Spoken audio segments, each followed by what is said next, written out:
అయితే ఇప్పుడు dialogue delivery కరెక్ట్గా రావాలి అని అంటే ఇప్పుడు బాడీ లాంగ్వేజ్ అంతా మేమైతే ఫీల్ అయ్యేది, నేనైతే ఆ మూవీలో తనే చెప్పుకుంటున్నాడేమో అని నేను ఫీల్ అయినా. మీరు అలా చెప్పాలి, కరెక్ట్గా రావాలి డైలాగ్ అంటే మీ బాడీ లాంగ్వేజ్లో కూడా మీరు అదంతా వేరియేషన్స్ చూపించాల్సి ఉంటుందా, ఓన్లీ వాయిస్లోనేనా? బాడీ లాంగ్వేజ్ కూడా చేయాలండి. ఏం లేదండి, simple acting, voice acting. Okay. Dubbing ని వాయిస్ యాక్టింగ్ అని అంటారు మామూలుగా. హీరో చేసేది యాక్టింగ్, ఆర్టిస్ట్ చేసేది యాక్టింగ్, డబ్బింగ్ ఆర్టిస్ట్ చెప్పేది వాయిస్ యాక్టింగ్. ఏం లేదు, యాక్టింగ్ ముందు వాయిస్ పెట్టారు అంతే, మిగతాదంతా సేమ్ టు సేమ్. మనం వాళ్ళు కొట్టుకుంటే కొంచెం మనం కూడా ఫిజికల్ గా దెబ్బలు తింటున్నట్టు చేసుకోవాలి, లేదా వాళ్ళు కృంగి ఏడుస్తుంటే మనం కూడా లోపల నుంచి ఏడవాలి. యాజ్ ఇట్ ఈస్ ఫుల్ గా వాళ్ళు చేసినంత ఎక్కువ మూమెంట్ చేస్తే మైకు నుంచి అవే వెళ్ళిపోతాం, కానీ మనం కూడా కొంచెం బాడీ వాడాలండి డబ్బింగ్ లో, ఖచ్చితంగా బాడీ లాంగ్వేజ్ వాడాలి. మీరు చెప్పిన దాన్ని బట్టి చూస్తే నాకైతే కష్టమేనేమో అనిపిస్తుంది. మీకు ఎలా అనిపించింది? కష్టంగా అనిపించిందా ఇలాంటివి చెప్పేటప్పుడు? లేదండి, ఇష్టంగా చేసేటప్పుడు ఏది కష్టంగా అనిపించదు కాబట్టి ఎంజాయింగ్ ది మూమెంట్ అంతే. ఓకే. అంటే రకరకాల డైలాగ్స్ చెప్పాల్సి ఉంటుంది కదా, ఏ డైలాగ్ అంటే ఏ వేరియేషన్ లో కూడా మీకు ఏ ఎమోషన్ లో కూడా కష్టం అనిపించలేదా? లేదండి. అవునా? లేదు. Okay, super. అయితే మామూలుగా చాలా మంది చెప్తుంటారు డబ్బింగ్ ఆర్టిస్టులు, క్రయింగ్ చేసినప్పుడు ఎక్కువ ఇబ్బంది పడ్డాను, నవ్వుతూ చేస్తున్నామంటే వాయిస్ లో షేకింగ్ తెలుస్తుంది, కొంచెం అట్లా ఇబ్బంది పడ్డాము అది బ్యాలెన్స్ చేయడానికి అని చెప్పి. మీకెందుకు అనిపించలేదు అట్లా? ఏమండి, మామూలుగా ఎంజాయ్ చేసాము మూమెంట్, అంటే ఆ సీన్ లోకి వెళ్ళిపోయాం, మూవీలోకి వెళ్ళిపోయి యాజ్ ఇట్ ఈస్ మేము ఫాలో అప్ అయి చేసాం అంతే. చెప్పినట్టు ఏడుపు అయితే కొంచెం కష్టం అనుకుంటారు అందరూ.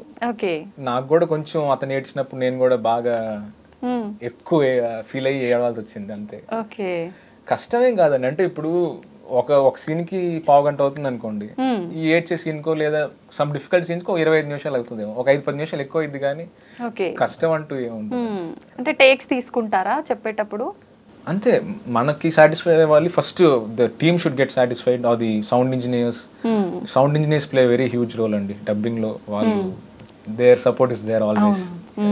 సౌండ్ ఇంజనీర్స్ ఒకరు, డబ్బింగ్ డైరెక్టర్స్ ఒకరు, రైటర్స్ ఒకరు, అలాగే ఇన్ఛార్జెస్ అని ఉంటారు మనకి, అంటే ద టీమ్ కి ఆర్టిస్ట్ కి మధ్యలో ఉండేది డబ్బింగ్ ఇన్ఛార్జెస్. వీళ్ళందరూ లేకపోతే ఇది సాధ్యం అవుతుంది ఖచ్చితంగా. ఈ క్రాఫ్ట్ నిలబెట్టడానికి వీళ్ళందరూ హ్యూజ్ అండి. అంటే ఆర్టిస్ట్ గా మేము ఇప్పుడు at least we are coming out and saying, but మేము కాకుండా ఇంతమంది ఉన్నారండి డబ్బింగ్ సైడ్ లో, వీళ్ళందరూ సపోర్ట్ ఖచ్చితంగా కావాలి. ఓకే, ఖచ్చితంగా ఇదంతా ఒక టీం వర్క్. అంతే. మీకైతే డబ్బింగ్ కష్టం అని అనిపించలేదు ఏ వేరియేషన్ లో చూసుకున్నా గానీ? ఎక్కువ టేక్స్ తీసుకున్న డైలాగ్ ఏమైనా ఉందా? అలా ఏం లేదండి, మామూలుగా మలయాళం నుంచి తెలుగుకి చేసేటప్పుడు ఎలా ఉంటుంది అంటే అండి, వాళ్ళకు ఎక్కువ డైలాగ్స్ ఎక్కువ ఉంటాయి లెంత్ లో, దానికోసం కొంచెం తీసుకొని ఉంటాం, కానీ మామూలుగా అయితే ఎక్కువ టేక్స్ ఏం లేదు. అంటే మనం 2 మాటల్లో మాట్లాడేది వాళ్ళు 4 మాటలు మాట్లాడతారు, సో మనం 4 మాటల్ని ఇక్కడ ఫిల్ చేయడానికి మనం కూడా కొంచెం ఎక్కువ డైలాగ్స్ వేస్తే ఫాస్ట్ గా చెప్పాల్సి వస్తుంది, రెండరింగ్ అలా ఉంటది అంతే. వేరే తమిళ్ తీసుకుంటే తమిళ్ తెలుగు కొంచెం సేమ్ వర్డ్స్ కౌంట్ పడుతుంది, బట్ మలయాళంకి వచ్చేసరికి ఎక్కువ కౌంట్ పడుతుంది అనమాట. ఏమండి తిన్నారా అని చోట ఏమండి తిన్నారా 2 వర్డ్సే, బట్ అది మలయాళంకి వచ్చేసరికి కొంచెం మేబీ ఎక్కువ వర్డ్స్ ఉండొచ్చు. ఇన్ జనరల్ వాళ్ళ ఎక్కువ టాకీ ఎక్కువ ఉంటుంది, సో దానికి తగ్గట్టు మనం కొంచెం ఫాస్ట్ రెండరింగ్ అలా పెట్టుకోవాలి. అంటే ఆ టైమింగ్ అంతా కరెక్ట్ గా వచ్చేలాగా మనం ఫాస్ట్ గా చెప్పాల్సి ఉంటుందా? కొన్ని డైలాగ్స్ అంటే ఎట్లా మూవీ యాక్టింగ్ అంతా షూటింగ్ అయిపోయిన తర్వాత ఉంటుందా డబ్బింగ్? ఎలా ఉంటుంది అంటే అక్కడ షూట్ జరిగేటప్పుడే ఎట్లా ఉంటుంది అసలు ఇదంతా ప్రాసెస్? డిఫరెంట్ కేసెస్ అండి. బేసిక్ ఇప్పుడు ఈ డబ్బింగ్ ఫిల్మ్స్కి వచ్చేసరికి ఏంటంటే అండి, ప్రేమలో తీసుకుంటే ప్రేమలో ఆల్రెడీ సినిమా అయిపోయింది, రిలీజ్ చేశారు, పెద్ద హిట్ అయింది, కేరళలో హిట్ అయింది, మనకి ఇక్కడ ఆల్ ఓవర్ సౌత్ టాక్ వచ్చేసింది సినిమా హిట్ అని. సో ఆల్రెడీ ఫినిష్డ్ ప్రోడక్ట్ తీసుకొని మనం డబ్ చేస్తాం, అంటే everything songs, BGM, sound effects అన్ని ఉంటాయి మనకి, డైలాగ్స్ అన్ని మలయాళం ఉంటాయి, దాన్ని చూసుకొని మనం తెలుగుకి చేస్తాం. ఇది డబ్బింగ్ సినిమాల కండి. వేరే ఇప్పుడు స్ట్రైట్ ఫిల్మ్స్ కానీ లేదా ఇప్పుడు పాన్ ఇండియా ఫిల్మ్స్ జరుగుతున్నాయి కదండి, అంటే ఒకేసారి మల్టిపుల్ లాంగ్వేజ్ రిలీజ్ అవుతున్నాయి కదా, వాటికి ఏంటంటే ఇట్స్ లాంగ్ ప్రాసెస్ అండి డబ్బింగ్ అనేది. సో కొంత పార్ట్ షూట్ చేస్తారు, దాన్ని మాత్రం డబ్ చేయాలని అడుగుతారు కొన్నిసార్లు, లేదంటే ఒక లాంగ్ వర్షన్ రెడీ అవుతుంది. మనం సినిమా చూసేది 2.5 గంటలు 3 గంటలు, కానీ 3.5 గంటలు 4 గంటలు ఒక ఫుల్ లెంత్ రఫ్ కట్తో కూడా వచ్చిన వాటిని కూడా డబ్ చేస్తాం అనమాట కొన్నిసార్లు. ఎందుకంటే దాన్ని వాళ్ళు మళ్ళీ డైరెక్టర్స్ లేదా టీమో చూసుకొని మళ్ళీ దాన్ని ట్రిమ్మింగ్ చేయటం అలా ఉంటుంది. సో స్ట్రైట్ ఫిల్మ్స్కి వచ్చేసరికి వేరే విధానం, డబ్బింగ్ ఫిల్మ్స్కి వచ్చేసరికి వేరే విధానం అండి. బట్ ఎప్పుడైనా కూడా ఒక షూటింగ్ అయిపోయి ఒక బేసిక్ ఎడిట్ అయినాక దెన్ డబ్బింగ్ కమ్స్ అండి. అప్పుడు సమ్ టైమ్స్ డబ్బింగ్ అప్పుడు ఇంకా గ్రాఫిక్స్ కూడా అవ్వవు కొన్నిసార్లు. So graphics and that comes later some times, varying for project to project. నేను ఒక బేసిక్ ఐడియా ఇచ్చాను అనుకుంటున్నాను, ఇంకా ఇన్ డెప్త్ గా నేను ఒక మంచి క్లారిటీ వచ్చేసింది. Dubbing is like post production లో వస్తుంది, షూటింగ్ అయిపోయినాకే డబ్బింగ్. లేదా కొన్ని ఫిలిమ్స్ కి షూటింగ్ చేస్తూ హరి ఏదో వాళ్ళ రిక్వైర్మెంట్ బట్టి కొంత పార్ట్ మాత్రం డబ్ చేయండి అని అలా ఉండొచ్చు అన్నమాట. అంటే డబ్బింగ్ సైడ్ రావాలి అనుకున్న వాళ్ళు జనరల్గా వాయిస్ని ఎక్కువ, గొంతుని ఎక్కువ స్ట్రెయిన్ చేయాలేమో, ఎక్కువ కష్టపెట్టాల్సి వస్తుందేమో, అవసరమా అని ఆలోచించే వాళ్ళు కూడా ఉంటారు. అట్లా వాళ్ళకి ఏం చెప్తారు మీరు? అంటే రావచ్చు అంటారా, ఈజీనే అంటారా? మీకు ఈజీనే, అందరినీ అంటే యూనివర్సల్గా అందరికీ కష్టంగా ఉంటుందా, పర్లేదు రావచ్చా? అదే నేను కూడా గ్రోయింగ్ డబ్బింగ్ ఆర్టిస్టే. నాకు తెలిసినంత వరకు ఏంటంటే అండి, if they really love dubbing they should come అండి. ఎందుకంటే డబ్బింగ్ అనేది ఒక మంచి craft. If they love this voice related work they should come and try. కష్టంగా ఉంటుందా అంటే వాళ్ళు చేసే వర్క్ని బట్టి అండి.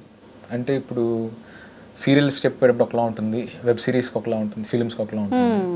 సో వర్క్ని బట్టి వాళ్ళ ఎఫర్ట్స్ మారుతూ ఉంటాయి. ఓకే. అలాగే క్రౌడ్ అని, ఫైట్స్ అని ఉంటుంది, బిట్స్ అని ఉంటాయి, then characters, then comes main leads or something. Starting stage లో ఆ ఫైట్స్, క్రౌడ్ అంటే కొంచెం బాగా స్ట్రెయిన్ అవుతారండి. డబ్బింగ్ ఆర్టిస్ట్ ఎవరైనా స్ట్రెయిన్ అవుతారు. కొంచెం బిట్స్, క్యారెక్టర్స్ అలా వచ్చేటప్పటికి వేరే రకమైన స్ట్రెయిన్ ఉంటుంది. అంటే క్రౌడ్స్, ఫైట్ అనేసరికి చాలా కష్టపడి అరవటాలు, కొట్టుకోవటాలు, అలా ఎఫెక్ట్స్ అవి ఉంటాయి. క్యారెక్టర్కి వచ్చేసరికి క్యారెక్టర్ ఏం చేస్తే అది చేయాలి. క్యారెక్టర్ ఇంకా మరీ సైకోలా అరిసి గొంతుంచుకుంటే వీళ్ళు చించుకోవాలి. క్రౌడ్ ఫైట్స్ లో అంటే అన్న నా వల్ల కాదన్న, వేరే వాళ్ళు చెప్తారన్నా అని maybe you can get an excuse. But if you are committed for character, character ఏం చేస్తే మీరు అది చేయాలి. వాడు మరీ సాఫ్ట్ అయి ఉండొచ్చు, మరీ వైల్డ్ అయి ఉండొచ్చు, వాడు రక్తం కక్కేటట్టు అరిసి ఉండొచ్చు, మీరు అరవాలి. అది స్ట్రెయిన్ అంటే స్ట్రెయినే మరి. అవునవును. ఓకే, ఇట్లాంటివి ఎక్కువ కష్టంగానే ఉంటాయి. అయితే చెప్తుంటేనే ఓకే ఓకే. మామూలుగా మనం ఎక్కడైనా జాబ్కి వెళ్ళినా, ఎక్కడికి వెళ్ళినా ఖచ్చితంగా ఇంటర్వ్యూస్, టెస్ట్ కట్స్ ఇవన్నీ ఉంటాయి. డబ్బింగ్ విషయంలో వచ్చేసరికి ఆల్రెడీ మనం ఇండస్ట్రీలో ఉన్న వాళ్ళమైనా ఒక మూవీకి ఒక పర్సన్ ని డబ్బింగ్ కోసం ఎంచుకునేటప్పుడు ఖచ్చితంగా ఒకరిద్దరిని తీసుకొని అందులో చూస్ చేసుకుంటారా, ఎలా ఉంటుంది? ఇప్పుడు చాలా మంది కూడా మీరు అడిగిన క్వశ్చన్ నేను ఇంకొకటి కూడా కలిపి చెప్తాను. ఏంటంటే ఈ ఫ్యాన్స్ కానీ ఆడియన్స్ లవ్ ఎలా వస్తుందో అలాగే చాలా మంది నాకు మెసేజ్ చేస్తున్నారు, అన్న మేము కూడా డబ్బింగ్ చెప్పాలంటే ఎలాగా, మేము కూడా మీలాగా చేయాలంటే ఎలాగా అని అడుగుతున్నారు చాలా మంది. వాళ్ళందరికీ చెప్పాల్సింది ఏంటంటే, ఫస్ట్ మీ సరౌండింగ్స్ లో షార్ట్ ఫిల్మ్స్ కానీ లేదా చిన్న చిన్న ప్రాజెక్ట్స్ ఏమంటే మీరు ఓన్ గా ట్రై చేయండి. ఫస్ట్ మీకు ఇష్టం ఉంది కరెక్టే, కానీ మీరు ఎలా చెప్తారని మీరు చెప్పి చూసుకుంటే కానీ తెలియదు అది ఎలా వస్తుందో. ఫస్ట్ అది చేసుకోండి. మీకు నచ్చింది, బాగుంది అనుకుంటే మనకి ఇక్కడ యూనియన్స్ ఉన్నాయి. 24 క్రాఫ్ట్స్ కి ఎలా అయితే ఒక్కొక్క దానికి సపరేట్ యూనియన్ ఉంటుందో, డబ్బింగ్ కూడా యూనియన్ ఉంటుంది. యూనియన్ లో they take in new artist like every 2 years or every 1 year based on the discussions that happen in the union. ఒక కాల్ ఇస్తారనమాట, ఆడిషన్ కాల్లో ఇస్తారు యూనియన్ తరపు నుంచి. అప్పుడు మీరు అప్లై చేసుకొని మీరు ప్రాపర్గా రండి లోపలికి. దిస్ ఇస్ ది ప్రొసీజర్ అండి. యూనియన్ ద్వారా రావటమే కరెక్ట్ ప్రొసీజర్. చాలా మంది అడుగుతున్నారు కాబట్టి ఈ సమాధానం నేను చెప్తున్నా. మీరు అడిగిన క్వశ్చన్ వేరే నాకు తెలుసు. మీరు అడిగిన క్వశ్చన్కి ఆన్సర్ ఏంటంటే అండి, ఇప్పుడు ఏ సినిమా తీసుకున్నా కూడా ఒక మెయిన్ క్యారెక్టర్స్కి అది 4 characters 5 characters, hero, heroine, villain, comedian, అలా 4 క్యారెక్టర్స్ ఉంటే 4 క్యారెక్టర్స్కి కూడా ఒక్కొక్క క్యారెక్టర్కి ఒక 3 4 లేదా 10 మంది 20 మందిని కూడా చేయొచ్చు బేస్డ్ ఆన్ ది స్కేల్. అంటే ఆ డైరెక్టర్కి ఏం కావాలో, ఏ వాయిస్ కావాలో మనకు తెలియదు. దీనికి ముఖ్యమైన ఏంటంటే అండి, 4 పిలుస్తారనమాట వాయిస్ టెస్ట్ లాగా. యాక్టింగ్ కి ఎలాగైతే ఆడిషన్స్, డబ్బింగ్ ఆర్టిస్ట్ కి వాయిస్ టెస్ట్ అనమాట. సో ఇప్పుడు హీరోకి జరుగుతుంది అన్నప్పుడు ఆయన మనల్ని పిలుస్తారు. ఎవరు ఇక్కడే యూనియన్ ప్లే చేసిద్ది. యూనియన్ ఏం రోల్ ప్లే చేసిద్ది అంటే, యూనియన్ నుంచి ఒక డబ్బింగ్ ఇన్ఛార్జ్ అని ఉంటారు. ఇప్పుడు ప్రేమల మూవీకి గోగినేని ప్రసాద్ గారు అని, he's a senior person, he was the in charge for this project. అలాగే గోగినేని ప్రసాద్ గారితో శ్యామ్ గారు అని ఒకళ్ళు సపోర్ట్ గా చేస్తారు ఆయన. సో వీళ్ళిద్దరూ మన ప్రేమల మూవీకి చూసుకున్నారు. సో ఏమవుతుంది, వీళ్ళు వచ్చేసి ఈ క్యారెక్టర్కి ఎవరిని పిలుద్దాం, డైరెక్టర్తో డిస్కస్ చేస్తారు. డైరెక్టర్ ఏం చెప్తారు, నాకు ఇలాంటి క్యారెక్టర్కి ఈ ఏజ్ గ్రూప్లో కావాలి, రొమాంటిక్గా కావాలి, లేదా సాఫ్ట్గా కావాలి, ఓకే లేదా బేస్ కావాలి, అలా అంటే వాళ్ళ డిస్క్రిప్షన్ ఉంటుంది కదా, వాళ్ళకి ఎలాంటి వాయిస్ కావాలని. దానికి తగ్గట్టు ఒక 3-4 పిలిస్తే ప్రతి రోల్కి హీరో, హీరోయిన్, కమీడియన్, అది ఏ రోల్ ఉన్నా సరే ఆ రోల్స్కి 4-5 పిలిచి వాయిస్ టెస్ట్ చేసి వాయిస్ టెస్ట్ నుంచి ఓకే అవుతుందండి. అంటే టీమ్ సెలెక్ట్ చేయటం ఓకే అలాగా. ఓకే